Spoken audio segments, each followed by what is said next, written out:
Honorables membres, mesdames et messieurs, permettez-moi avant toute chose de vous remercier de votre participation à la présente réunion du comité exécutif.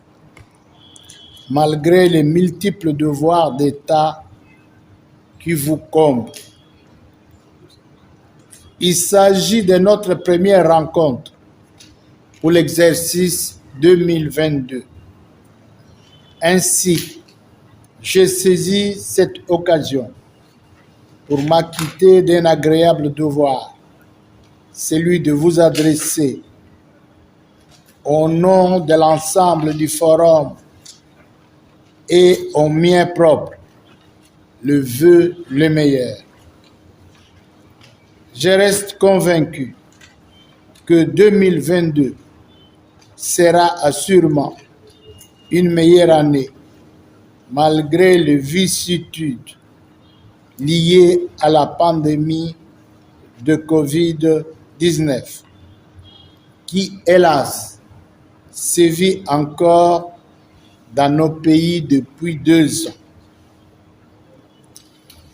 En effet, c'est ici l'occasion de saluer la mémoire de nôtres qui ont succombé à la suite de cette maladie, tout en célébrant le courage, la résilience et l'esprit africain et de notre détermination collective à mener à bien l'agenda de notre organisation. Honorable Président, Mesdames et Messieurs, comme vous le savez, le 40e sommet des chefs d'État et de gouvernement de la SADC, tenu au Malawi, du 17 au 18 août 2021, a approuvé la transformation du forum parlementaire de la SADC en parlement de la SADC. Nous attendons désormais que soit finalisé les projets de protocole de création du Parlement de la SADC et la modification du traité. Honorables membres, mesdames et messieurs, permettez-moi également d'exprimer ma profonde reconnaissance à votre égard, à l'égard des membres représentant la mémoire institutionnelle qui ne sont plus à nos côtés et du comité des secrétaires généraux pour avoir mené à bien la révision du cadre de rémunération pour le personnel du forum.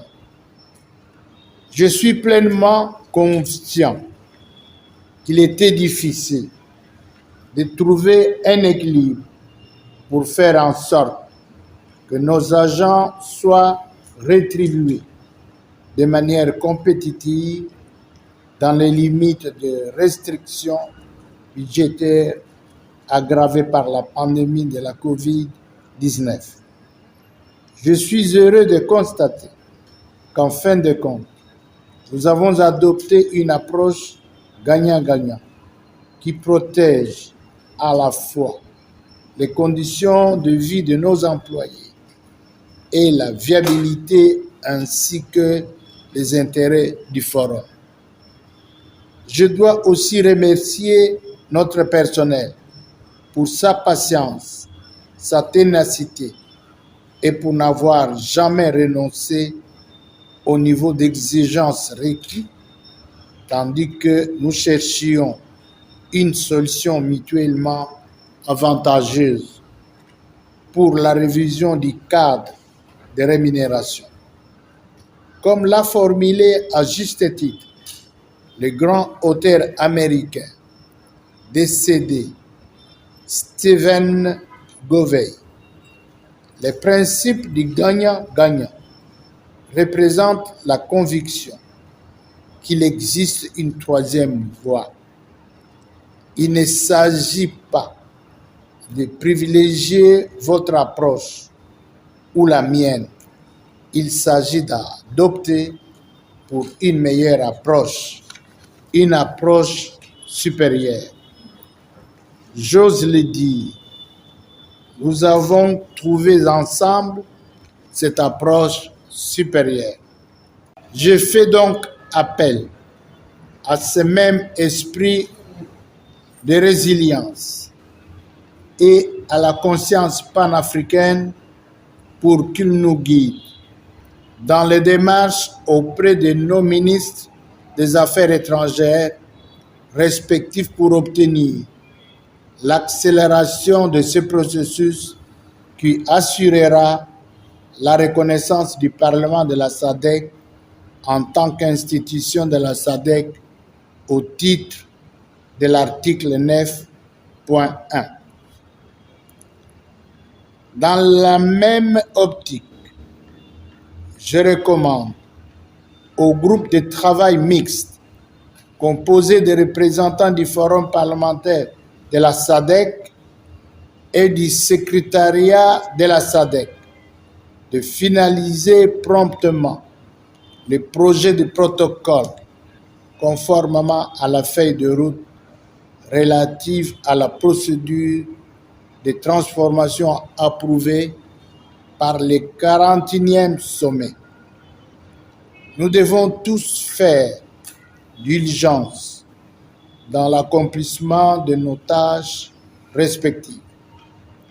En effet, selon les informations à ma position, lors de la dernière réunion des ministres de la Justice et des procureurs généraux de la SADC qui s'est tenue le 25 janvier 2022, le projet d'accord modifiant les traités de la SADC a été dûment approuvé et recommandé pour être soumis au Conseil des ministres de la SADC et par la suite pour être adopté par le 42e sommet des chefs d'État et de gouvernement de la SADC prévu à Kinshasa au mois d'août prochain.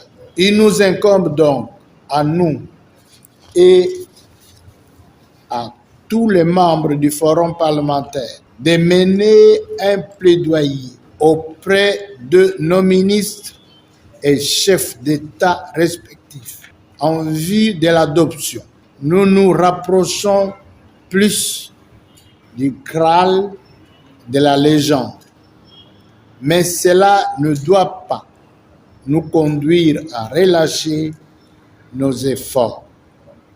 En fait, le travail ne fait que commencer.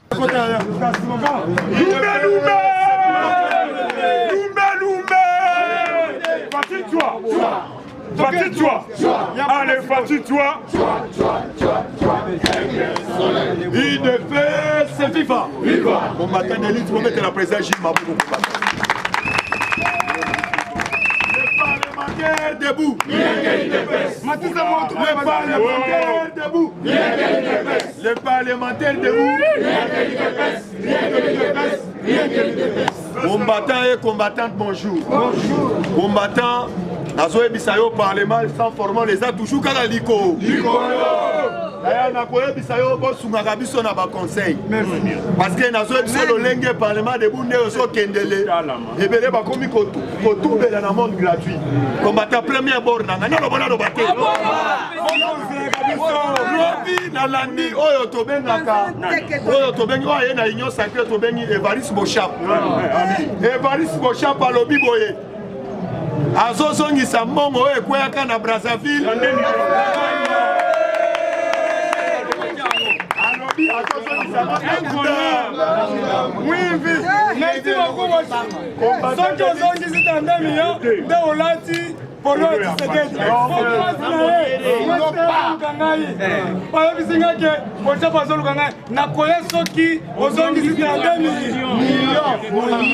Combattant d'élite, Bongo est pas un fleuve sans costume Pola. Mais Bongo a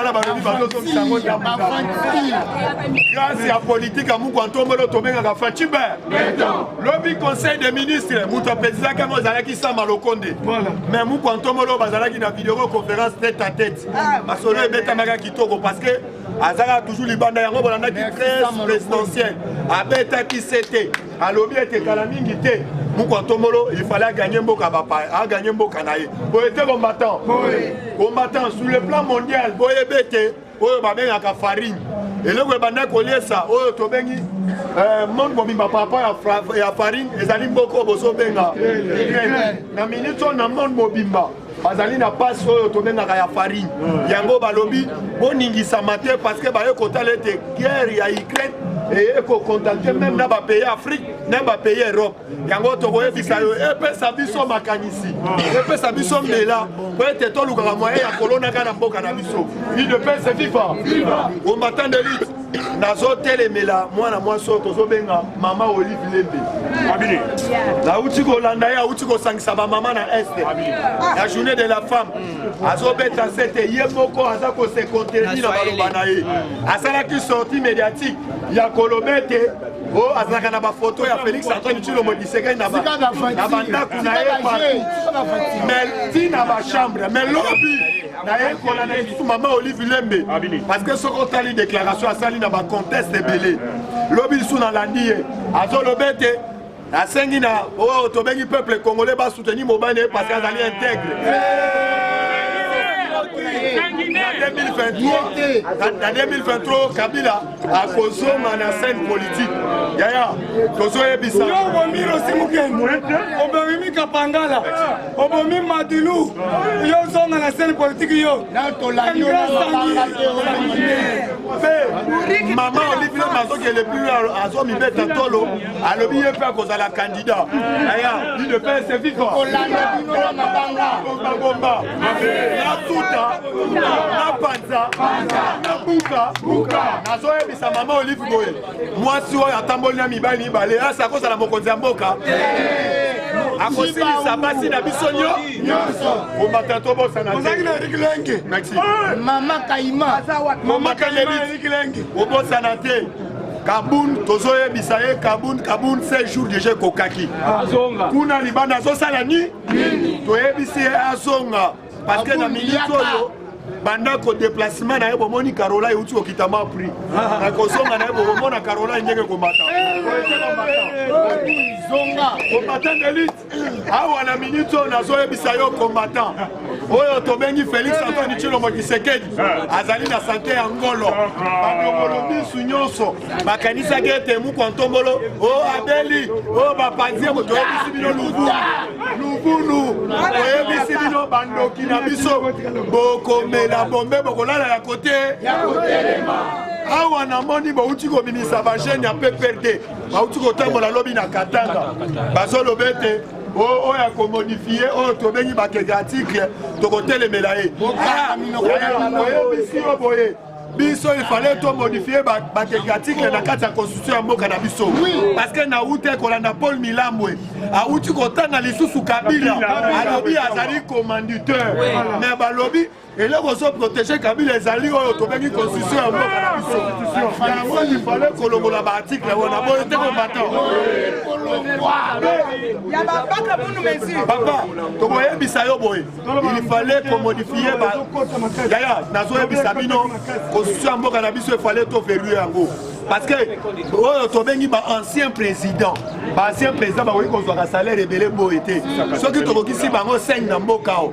Boye bete qu'est-ce qu'il y a l'été qu'on a la même autre bengi na mbongo te yango il fallait qu'on modifie constitution ya mboka na biso ko verrouiller kolongo la bakeke ba autre bengi ba article bande kona biso ya bakatange ba manipuler bino te ezali pour intérêt ya biso na bino boyete la vigilant combattant d'élite awa na minute on a so pesa actualité lisusu yeba déjà tozo pesa mise en garde biso na Martin Fayulu biso to bengi si pop te na mboka oyo na époque tangu ya azalaki azalaki na Kabila oyo azalaki oyo tobengi député ya Kabila papa azalaka na mboka oyo mais abanda koyoka badeso de Kabila nosala na Kinshasa jamais te alobaki te po ete aya te mais grâce à diplomatie ya Mukwanto Molo papa moni décollage ya République démocratique du Congo yango alobi efala aya ye moko biso tolobi ete aya te mais ekoma récupération politique ya bahomme politique te yango tokoyebisa yo epenge oyo tobengi Jean-Marie Kasamba tobengi Devoski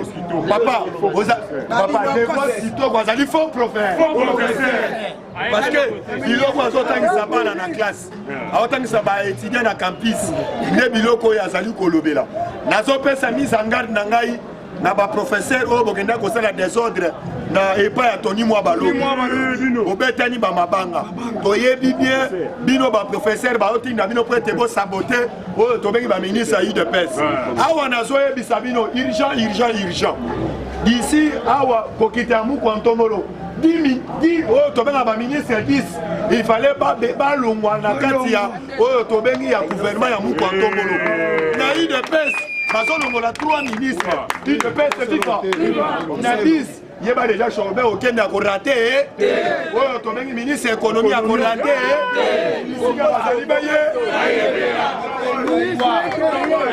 combattant de lutte obosana te ministre à travail lelo ba sous-traitance baindien etoni mingi oyo tobengi merci beaucoup nazo rappelé pe ministère de l'environnement efu bayini bazaiba nalingaka yo mingi mais mbongo ya carbone o uti kozuwa balobi elimwe okoyeni sanga semaine prochaine bazaiba bizu semaine prochaine ngana yo UDPS FIFA toali na droit ya kofélicité oyo tobengi bamandataire na biso yaya nazoyebisa yo ya le seul mandataire oyo Gilles Alinguet abeti CT oyo na kombo ya papa na biso tobengi papa na biso tobengi ya OCC oyo awuti kosala oyo tobengi ba brave makasi selon banquette nyonso oyo basalaki banquette devant bamandataire ya Sonas yeba oyo tobengi papa lycée ekofo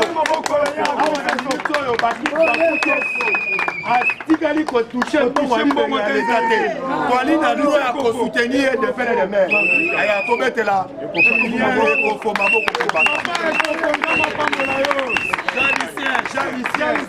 combattant de lutte awa tozo continuer toujours yeba déjà na moment oyo na uti kolanda oyo tobengaka ndeko na biso oyo tobengi oyo azoyebisa nani Lionel Tchani auti kobeta set ayebisi Martin Fayulu na ndenge ozoloba ete bamodifie bakeke baarticle tozotelemela bapaya baya na pa oyo tobengi bahomme diplomate baya na mboka oyo te biso tokosenga ete ntango tozozonga awa d'ici le 15 il fallait modifier quelques articles parce que oyo bana oyo bazali ba congolais de père et de mère te il fallait quitter mboka na biso bon uti kolanda d'ici le 15 oyo tobenga Willy Bakonga alobi ye pe il fallait ya ko siéger pour être combattant parce que tozo yamba ye parce que pour continuer na union sacrée ya tolobaki na union sacrée tozo yamba batu nyonso parce que to ça la cohésion nationale azali très important et pas na bango kuna oyo tobengi na Équateur parce que pour le monde même l'Équateur bazo réclamer Mukwanto Molo kita par rapport à lui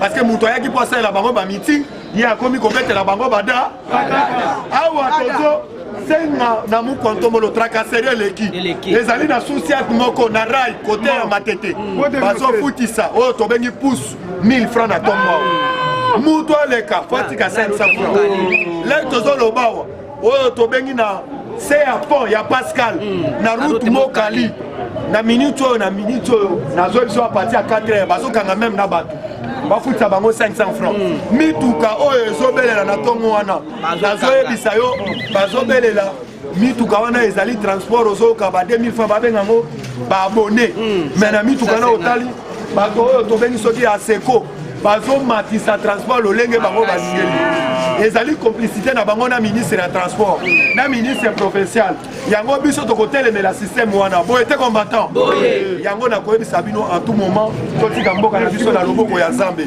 parce que Félix Antoine Tshilombo Tshisekedi azali amen UDPS FIFA wana eza FIFA ya elonga te omoni bino nyonso tu Fachi bango fabriquer les maladies à lukuta ya kindoki. Mais asa c'est sauf à longi. Au lieu la qui sabango que non, tous ça vivant, ou était combattant. Alors on a opé sa vivre à kolala. Tu vas comprendre que non, awa bandongo le misupe bayaka. Il de paix c'est vivant. Il de paix c'est vivant.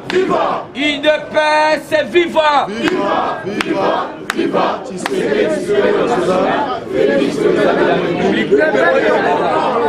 Voilà, bonjour, bonjour. Bonjour les sous. Bonjour. Ebwenge. Losako. Jambo yenu. Wetu au. Mais yanga na kokamwa yo olobaka na munoko nini? Dotuni kaka poto ye babo était combattant. Était so za Rwandais infiltré et d'accord tena yo loi ya auto bengi Noël cha. Et puis ba ebisi biso tozo mettre en garde na bato bazo travailler na centre. Balobi dank na butu ezo bimisa ba archilo salaka ba banani ambele. Asana mbele. C'est-à-dire ngobila yeba ki plan nyonzo archilo za wana. Archilo butu. OK ba. Tozo landela plan archilo zo bima. Richesse za la carte. Ba clôturer mbangu pona bazwa. Tobandi na actualité politique ya liboso boyoki. Donc c'est-à-dire Congo ezali na mapamboli ebele. Congo ezali na ba richesse. Tolérance. Yaya, tous à la même morale, beauté combattant. Nous sommes sanal Fati, puisque Fati est vivant. Fati ben, Mukishibe, Mouamaïbe, Moukontombolube, les grands esprits ben, l'espoir de tout un peuple ben, les lions de la tribu congolaise ben, le président le plus gossot du monde ben, le président le plus géant du monde ben, l'incontournable ben, Betela papa beton Balingaki babo Mafati à travers coup d'état et syndiqué. Toye ko comprendre que ba komi ko luka ba maladie ya kindo. Alors par rapport à Nini, voilà, toute arme, donc toute maladie à Kindo. Forger contre Fatih Beto sera ni les de comprendre que comme li bangonga par rapport à Nini, François Bé arrêté. Conseiller spécial en matière de l'information, Christian Lusako Yebe.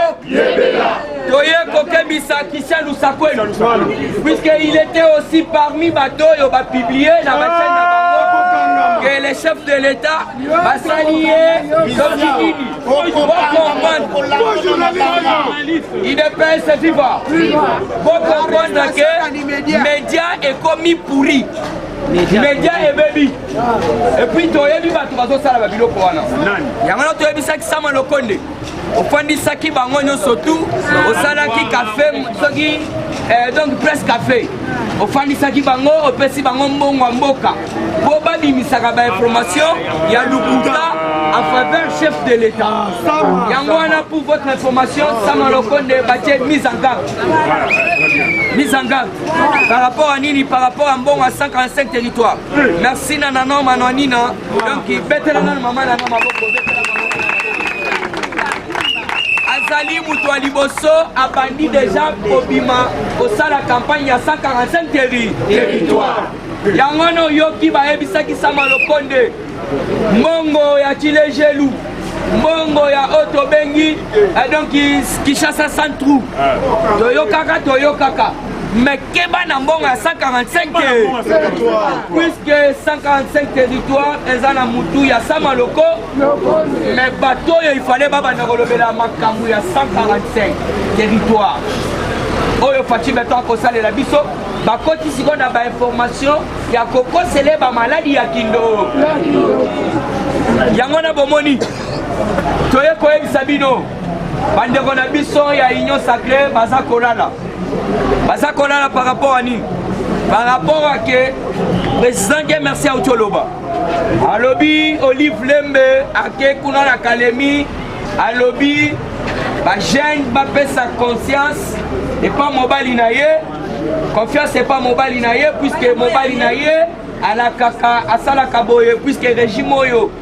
balakaki biso bamituka tomoni yango te omona déjà Olive Lemba bandi déjà campagne mais biso côté ya union sacrée tolali puisque botika oyo tobengi Olive asala buzoba na ye azoyeba te Olive azoyeba te nakotuna na bamama na biso académie est-ce que Olive comme mosusu eza te po asala kaka politique mais balobi boye Olive yo oza muyombe yo oza muyombe merci yaya il faut bolobaka yango faut te faire comprendre mwasi wana aza mwasi ya bolole Olive olingi nini oli abandana kuna na bayombe ake kuna na kalemi biso bayombe tozela yo Olive yaka na bayombe otya libaya ya kabinambe tokobuka mwande ye na kalemi puisque bango nano bakomprendre te tozala calme omoni bandeko na biso ya Katanga peut-être ils n'ont pas encore compris batoyo que ce sont les étrangers lobby soki bolandaki très bien procès ya Floribert Chebeya okoyoka Katange akomi kosenga bolimbisi après avoir tué son propre frère au détriment ya un étranger alobi na yeba kite bozela toyoka ta mwa muke IDPS viva puisque bandeko na biso ya Katanga baza na kati ya distraction yaya boza na kati ya distraction Jacques Mugalo lobi jour wana sengi bolimbisi c'était donc na pleine audience tolobi boye procès Chebeya Fidèle Bazana pour la faire en délibéré. La haute cour doit prononcer son arrêt dans 15 jours. Le colonel Martin Ekofo Inganya a accordé les derniers mots aux prévenus. Alors les prévenus à Libossé Zanini, prévenus à Libossé Zali, Paul Mouilambo. Yoka Paul Mouilambo et Loko Lobby. La CPI na Paul Mouilambo puisque c'est un déterminant. Asa déterminé. À Lobby Bossala Bafati Yoka Paul Mouilambo. Paul Mouilambo déclare je signe et je persiste que les donneurs de l'ordre c'est l'ancien président. Et puis nayebi ke na kati ya mboka tozali na ancien président ebe tozana Kasavubu, tozana Laurent Mouzé, tozana Mobutu. Mais ngai Paul Mouilambo na lobi boye je signe et je persiste.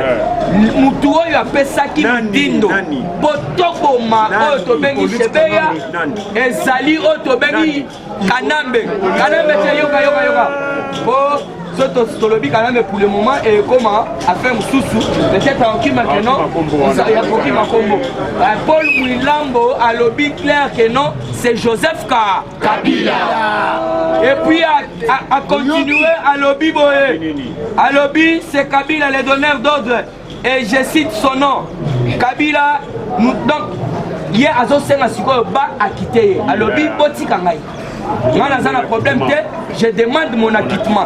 Mais yoka Katange, jusque là, va comprendre de l'autre côté, va toujours dans la distraction. Mukolo va comprendre Congo et Zamoko, va chasser Bangomoko étranger. Et puisque moi je dois soutenir la loi Oyo, ceux qui sont étrangers ailleurs, toye ba combien de jours à cause de la mort. Combien de jours à cause de la mort, puisque c'est ça le chaos. China. C'est ça le chaos. China. Yoka. Bandelango. On a le biboye, il est fait viva.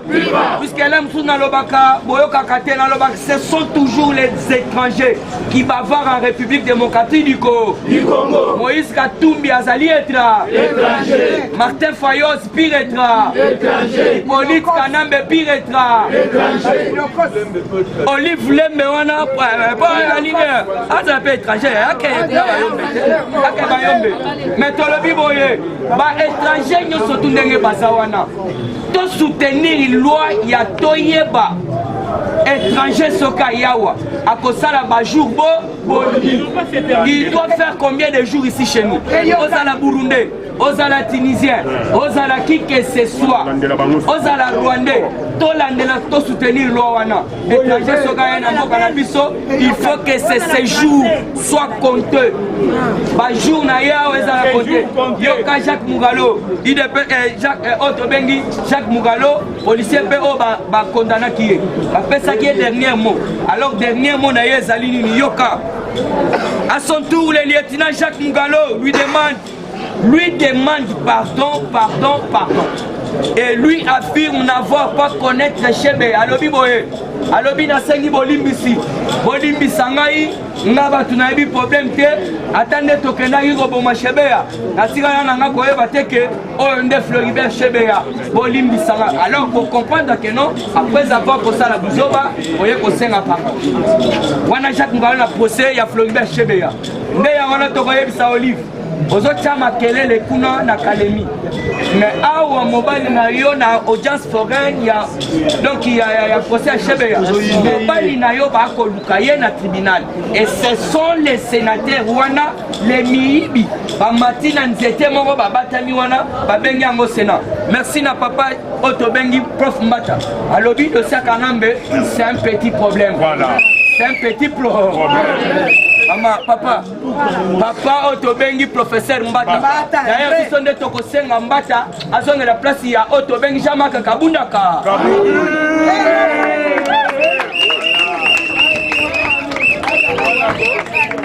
Mais avec ce genre de députés, de Tokotombo Lamboka, Bolandi va député moko va comment la bango bibi, va Otobengi va rebelle, va comment la bango la koye la bilongo lengi, va Congo ezali va tangi va Congo na STP va kangami.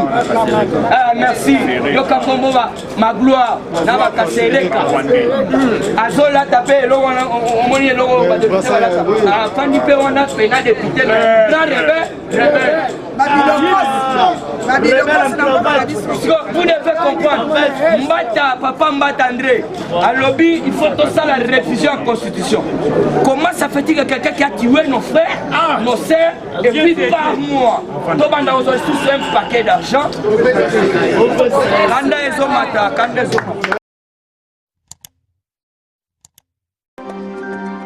Africa cool, et après cool, Africa cool, après cool, le quoi cool matopi, cool.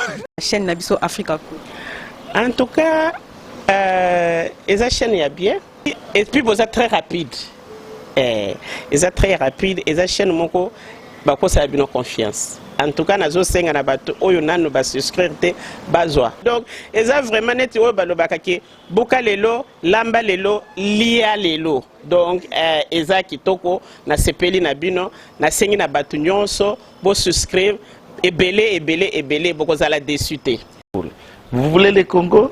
Pour que le Congo devienne cool, pour suivre les cool analyses, alors revenez et abonnez-vous massivement. Bobo zala moana. Massivement Africa Cool. Équipe Mobimba ya Africa Cool. Bah, félicitations. Et au monde de la chaîne OESA impartial. Et le rôle de Babino, vous méritez le soutien de la population ainsi que des institutions compétentes.